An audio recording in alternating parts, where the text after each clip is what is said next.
Start. Guys দেখো আমরা এখানে দীঘাতে স্নান করলাম আর দেখো এখান থেকে তো পুরোটাই জল ছিল, এখানে জল ছিল, আসতে খুব কষ্ট হয়েছিল, পাটা কেটে চুল শেষ। আর এখন দেখো প্রায় আধা ঘন্টার উপর হয়ে গেছে, দেখো পুরো বীজটা দেখো পুরো শুকিয়ে গেছে। এই সময়টা এরকমই হয় আর এই জায়গাটা পুরো শুকিয়ে যায়।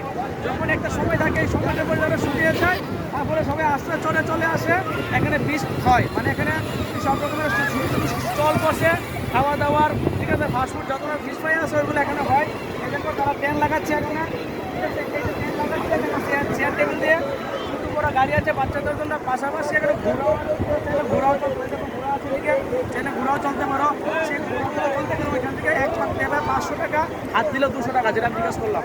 আর এটা এখন জলটা অনেকটা দূরে চলে গেছে, ঠিক আছে।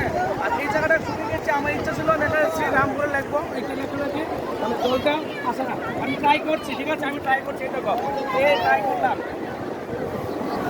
সুন্দর হচ্ছে তো।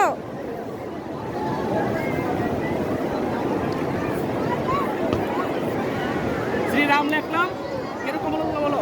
খুব সুন্দর। কিরকম হলো বলো? শ্রীরাম তো দেখো কিরকম হলো বলো?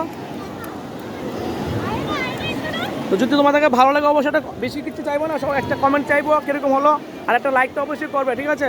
চলো সবাইকে টাটা, এখন তো নেক্সট ভিডিও দেবো অন্য ভিডিওতে, টাটা।